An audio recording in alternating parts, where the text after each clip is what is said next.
Hi, I'm really glad you're here. This is an original story from Tales Fair. If you enjoy family drama with a little mother bear energy, then you are in the right place. All right, let's get into it. My mother-in-law pointed at my 12-year-old and announced, "Your daughter is a nobody in our family." Then she said, "So take her and get out." I just smiled and replied this. Her face drained of color when she realized that the house was... People think you can feel when you're about to become the villain in someone else's story. Like you'll get a warning, a dramatic soundtrack, a sign from the universe. Nope. For me, it started with groceries. Not the fun kind.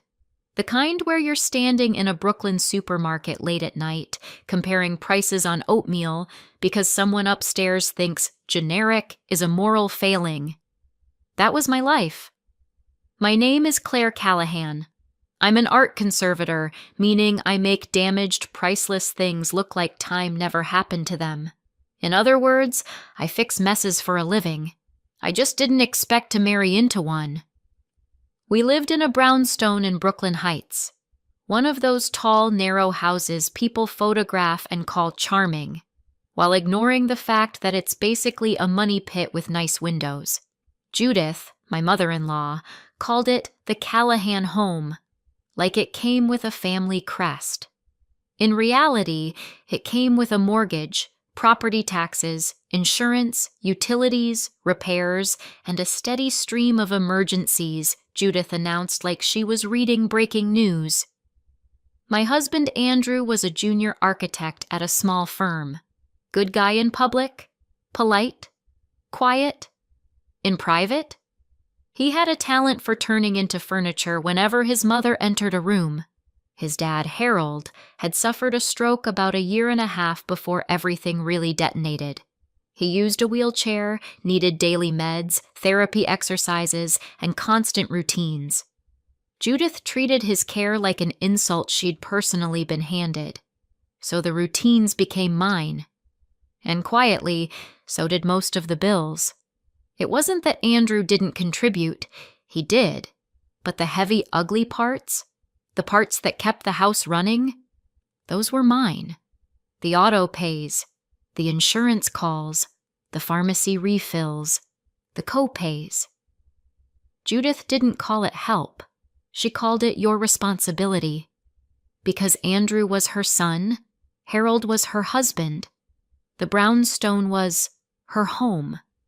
And I was the woman Andrew had brought into the family, which, in Judith's mind, meant I owed them interest. The only person in that house who consistently treated me like a human being was my daughter Paige. Paige was 12. Funny, observant. The kind of kid who could tell you what mood someone was in just by the way they shut a cabinet. She wasn't Andrew's biological child. That detail mattered to exactly one person on Earth. Judith. Judith didn't say it outright at first. She didn't have to. It was in the way she introduced Paige to strangers. "This is Claire's daughter," she'd say, as if Paige belonged to the lost and found. Not my granddaughter. Not even our family. Just Claire's. Like Paige came with me the way a carry-on comes with a flight. And Judith didn't like carry-ons. In that house, love was measured in bloodlines and obedience. Paige had neither. She still tried. She'd hold doors, pick up her own plate, help Harold with a blanket if it slipped. Normal kid things. Judith would stare at her like Paige was attempting fraud. Then she'd look at me and say, "She's very comfortable here," which was Judith speak for, "Your kid is taking up space." Andrew would give me that look, the one that said, "Please just ignore it. Don't start." So I ignored it, because I wasn't trying to start anything. I was trying to keep my daughter safe and my credit score alive. I told myself it was temporary. I told myself Andrew would grow a spine. I told myself Judith would soften with time. That was adorable of me. And then Samantha came home. Samantha arrived on a rainy Thursday in late spring, like a storm system with luggage. She was Andrew's younger sister, 30, divorced, dressed like she was walking into a photo shoot, not moving back in with her parents. She showed up with 3 oversized suitcases, each one with shiny gold hardware like it had its own ego. Judith rushed to her like she'd been waiting at a train station for a soldier returning from war. "My baby," she sobbed, squeezing Samantha's face. "My poor baby." Samantha sniffled dramatically. "They were monsters," she said, collapsing onto the entryway bench. "His mother made me do dishes.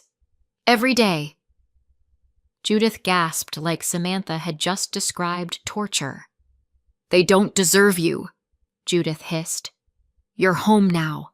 You'll rest." Then she turned, same tone, same certainty, and pointed at me. "Claire," she said, "juice, and take her bags upstairs."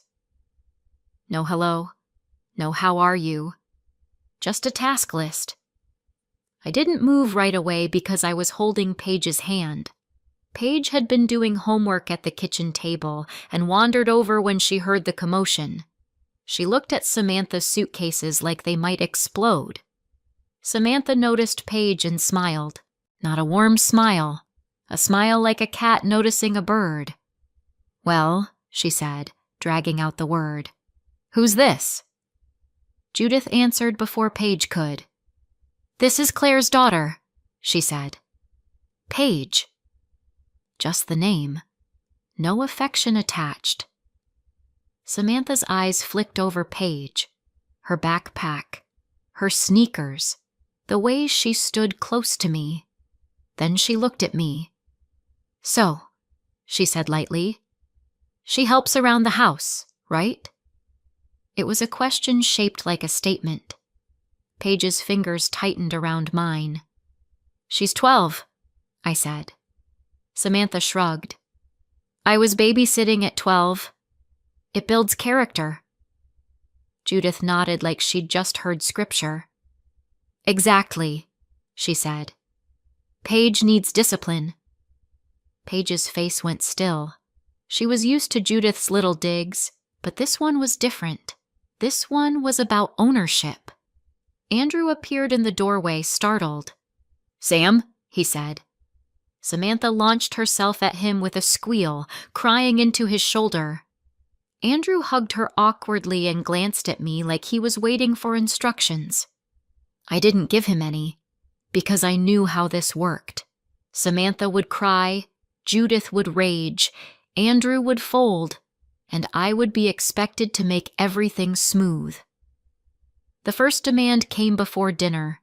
Samantha walked into my studio. I should explain the studio.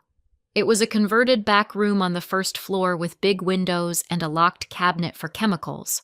It wasn't a cute craft corner. It was my workspace. Solvents, varnishes, documentation, gloves, the whole system. And on my easel was a 19th century seascape I was restoring under contract. The kind of painting people insure for more than my annual salary. The kind of painting you don't touch unless you like lawsuits. Samantha stepped in like she owned it. "Oh," she said, scanning the room. "This is bright. I like it." I stood up slowly. "Hi," I said. She turned, startled, like she hadn't expected the room to have a person in it. "Judith said I can have this room," she chirped. I blinked once. "Judith doesn't get to assign my studio," I said. Samantha pouted. "It's just a room," she said. "I need light and space. I'm healing." "You can heal in the guest room," I said. "Or the upstairs office." She wrinkled her nose. "That office smells like old man." I didn't respond. She smiled again. That same cat smile. "Okay," she said brightly. "I'll tell Mom." Of course she would. Judith arrived 10 minutes later, footsteps heavy in that old house way, and stared at my easel like it offended her. "You're painting again," she said, like I'd taken up gambling. "I'm working," I corrected. Judith scoffed. "Pictures," she said. "You act like you're curing cancer." I didn't argue. I just said, "Samantha can't have this room." Judith's face tightened. "She needs it," she snapped. "She's my daughter." "And this is my studio," I said. Judith's eyes narrowed. "And whose house are you in?" she demanded. I held her gaze. The funny thing about that question, I could answer it. Honestly. Legally. With receipts. But I didn't. Not yet. Instead, I said, "Paige is not going to be your maid either." Judith blinked, surprised. "Oh, don't be dramatic," she said. "A few chores won't kill her." "No," I repeated. Judith's voice dropped. "You're getting mouthy," she warned. I smiled slightly, because mouthy is what people say when they're losing control, and Judith hated losing control. That night at dinner, Judith served Samantha first, then Andrew, then Harold, then herself. Paige got her plate last, slid over like an afterthought. After dinner, Judith snapped her fingers. "Paige," she said, "clear the table." Paige looked up. Her eyes flicked to me.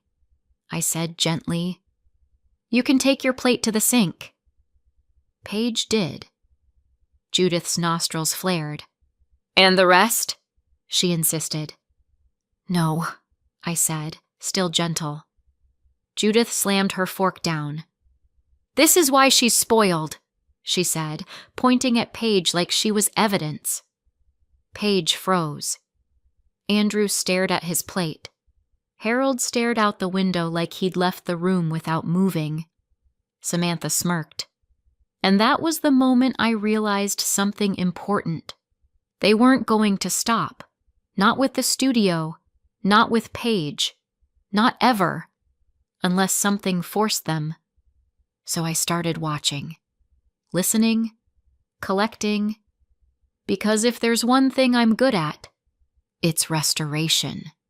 And sometimes restoration begins with removing rot. The next few weeks were a slow-motion lesson in entitlement. Judith woke up every morning with a new plan for my time. One day it was, Samantha needs breakfast in bed. Another day it was, Samantha needs her laundry done properly. Samantha started leaving her dishes in the sink like a protest. Wet towels on the hallway floor. Borrowed my hairdryer and complained it wasn't salon quality. Paige tried to stay invisible, which is what kids do when adults act unsafe. She spent more time in her room, read, drew, stayed quiet, and then Judith started assigning her, not politely, not "help me, sweetheart," orders. "Paige, bring Samantha water." "Paige, take the trash out." "Paige, vacuum the stairs." The first time Paige obeyed, she did it with that careful expression kids wear when they're trying not to make someone angry. I stopped her halfway down the stairs. "Hey," I said softly. "Come here." She looked up at me like she was in trouble. "You don't have to do anything for Samantha," I said. "Not unless you want to." Paige swallowed. "She said I have to," she whispered. "I say you don't," I replied. Paige's shoulders relaxed a fraction. Then she frowned. "But it makes her mad." "I know," I said. "Let me handle that." Paige nodded. Judith did not enjoy being handled. The next confrontation came on a Sunday morning. Judith barged into the kitchen with a notepad and slapped it down in front of me. 15 people, she announced. Brunch next Saturday at noon. I stared at the page. Menu items, decorations, timing, everything mapped out like a military operation. "You'll do it," Judith said. "This is family." "Order catering," I said. Judith blinked like I'd spoken another language. "What did you say?" "I said order catering," I repeated. "Or Samantha can cook for her friends." Judith's mouth tightened. "You'll do it," she said again, sharper. "You live here." Andrew wandered in, half awake, and did the thing he always did, tried to smooth the air without solving the problem. "Claire," he murmured. "It's just brunch." "It's labor," I corrected. Samantha appeared in the doorway wearing a silk robe like she'd stepped out of a perfume commercial. She'd clearly been eavesdropping. Her eyes got wet on cue. "She hates me," Samantha wailed. "She wants me to suffer." I didn't even blink. "I want you to stop treating my daughter like staff," I said. Judith slammed her hand on the counter. "Listen to me carefully," she said, voice low and sharp. "As long as I'm alive, I run this house." Then she looked toward Paige, who was standing in the hall holding her backpack like a shield. "You are lucky I let you in," Judith snapped. Paige went pale, and I felt that clean, cold clarity settle in, the part of you that stops pleading and starts planning. 2 nights later, it happened. I stepped out of my studio to wash my hands. 2 minutes. That's all. When I came back, the studio door was ajar. My stomach tightened. I walked in. Samantha was standing over the easel, holding my solvent bottle. Her phone was propped up on a shelf, recording. "Guys," she was saying to the camera, "I'm literally watching her restore this antique painting." I froze. "Samantha," I said flat, "put that down." She jumped. The bottle tilted. A thin stream of solvent splashed onto the lower corner of the canvas. Time did something weird. Everything slowed, like the air thickened. The solvent started lifting pigment. A smear. A bloom. The beginning of a disaster.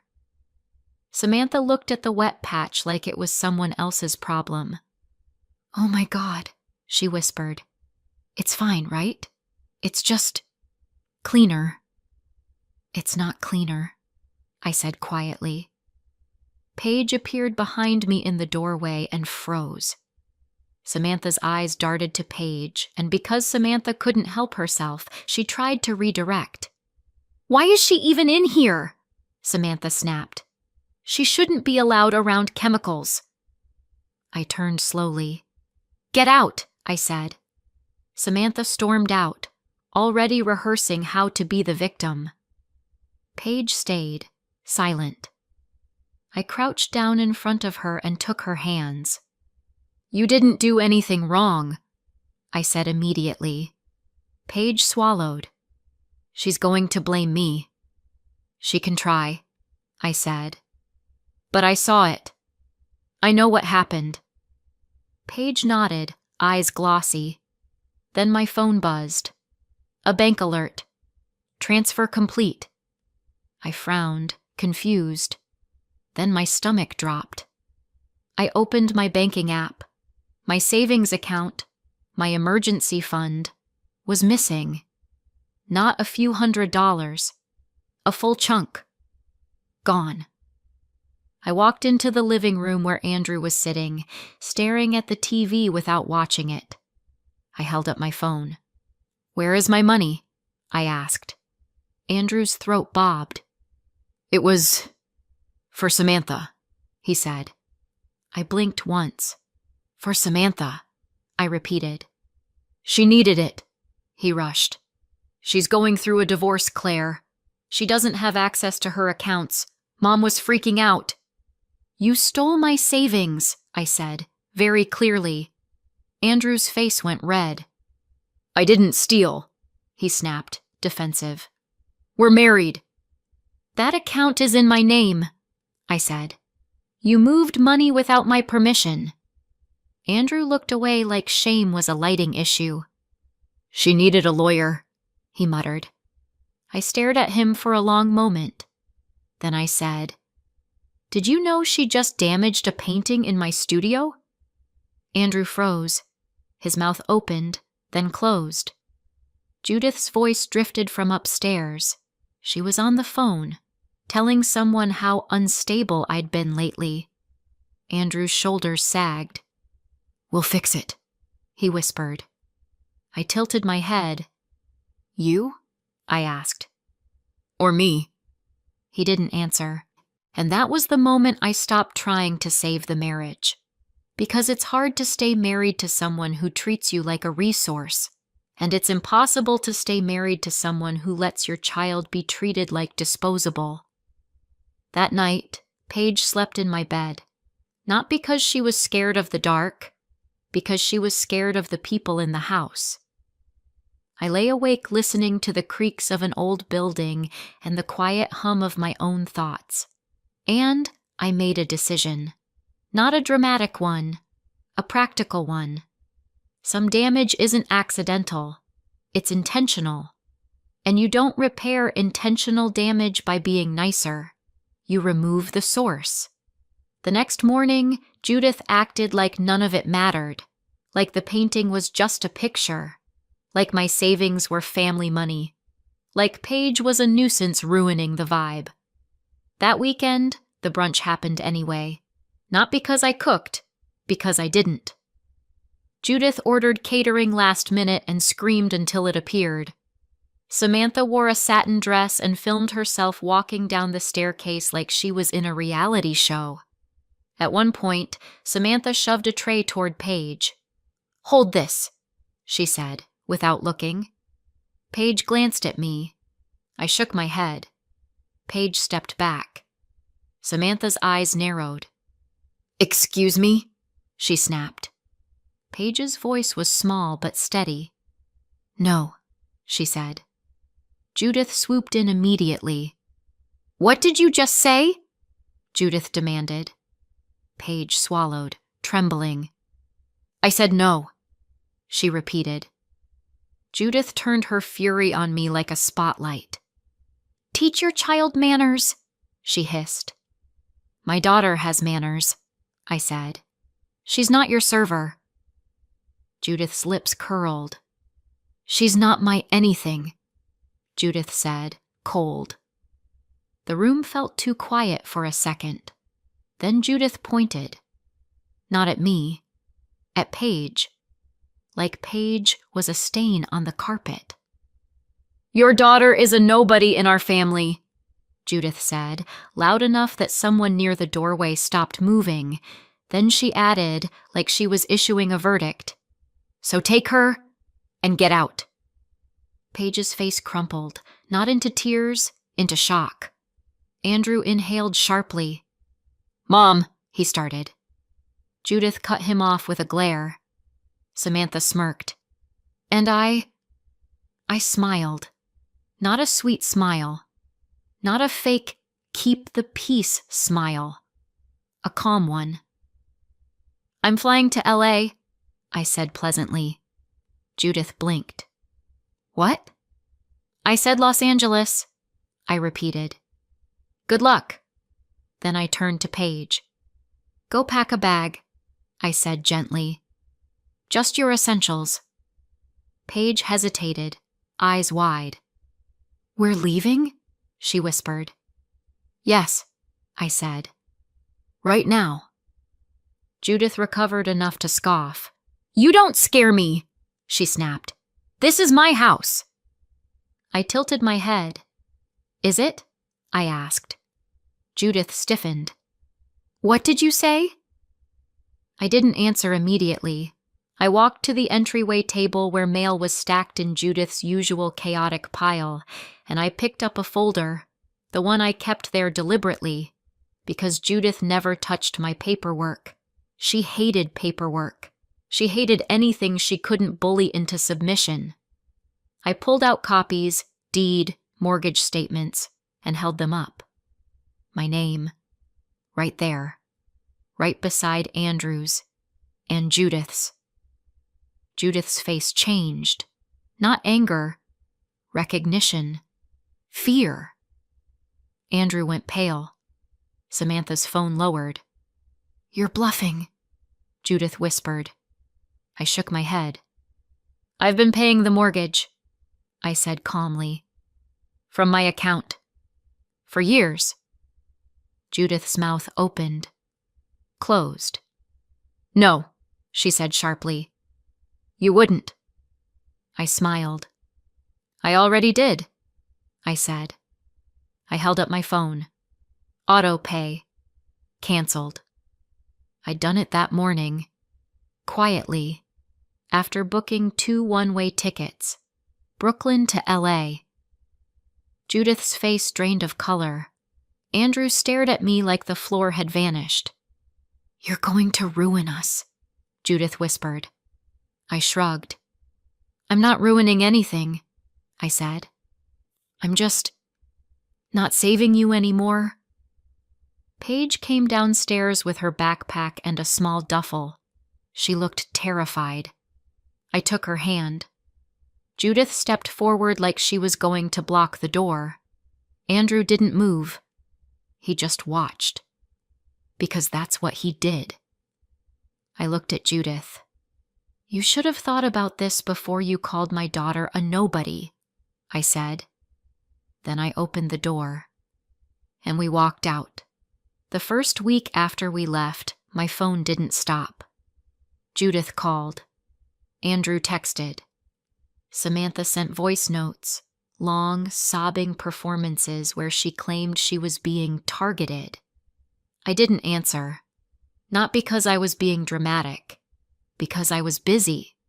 I had a 1-year contract in Los Angeles at a conservation lab.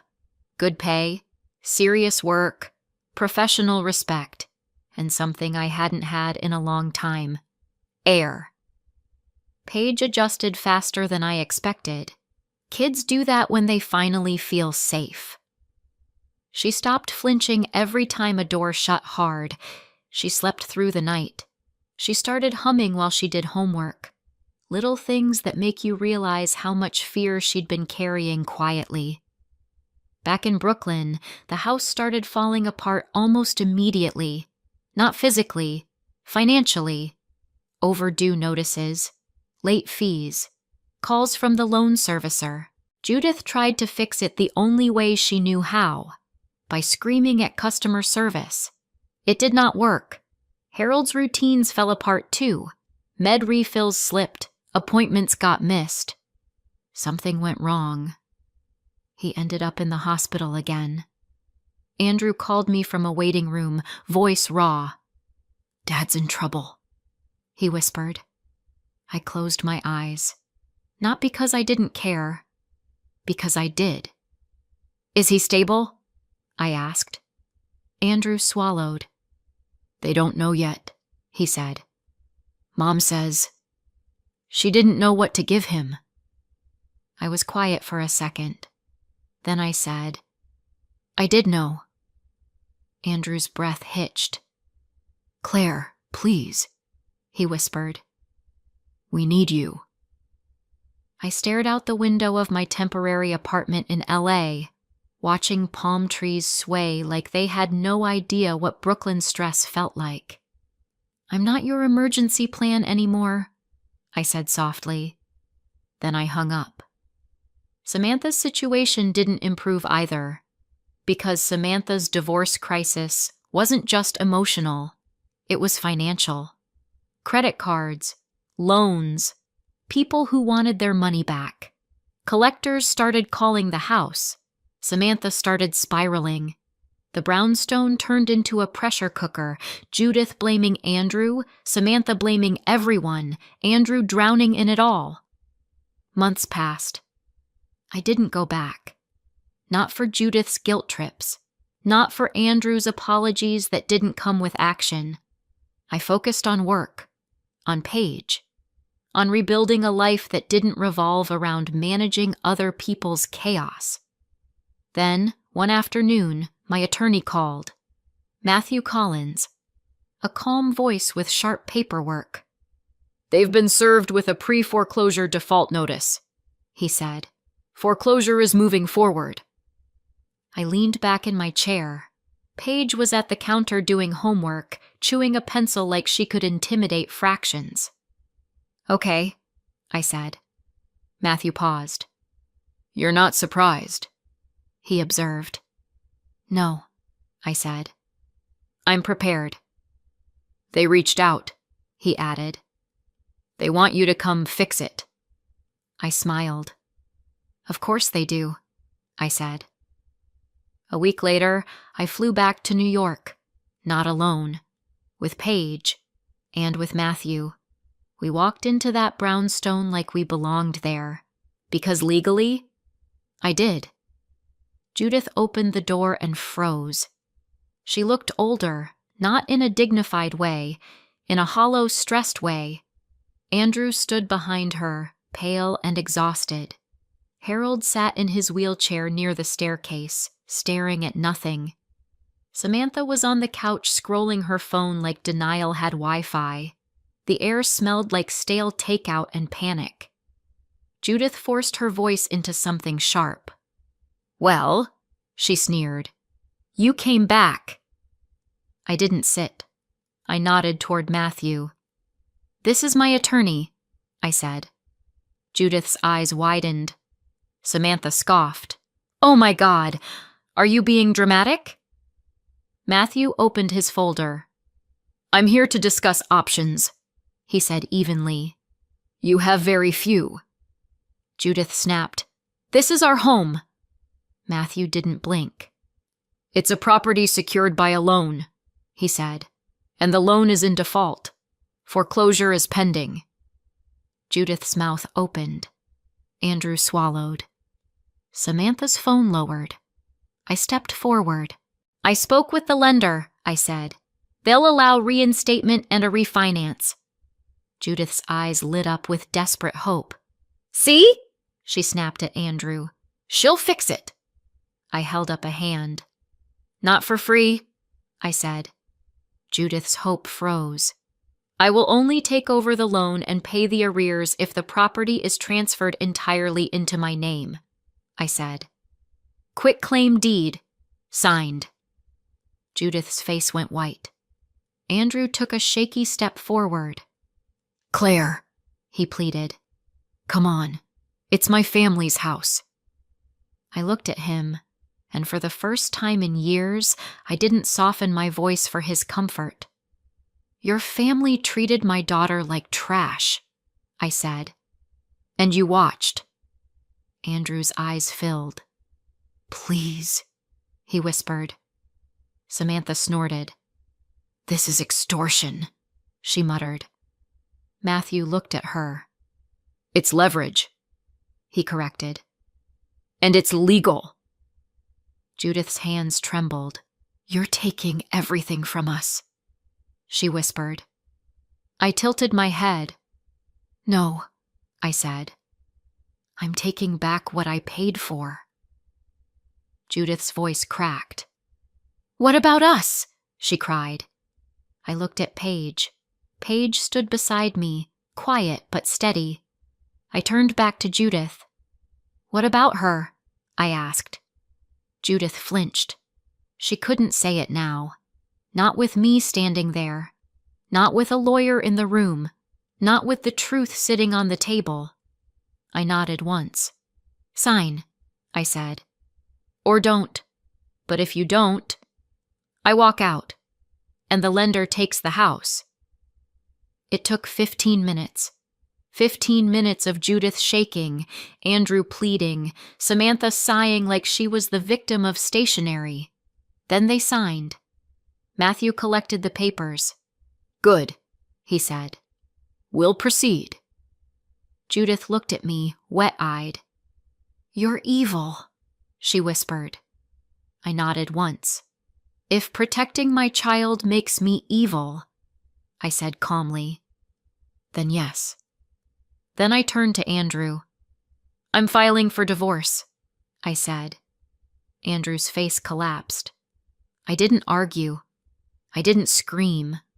I didn't beg him to understand, because if someone lets a 12-year-old get called a nobody, They're not confused.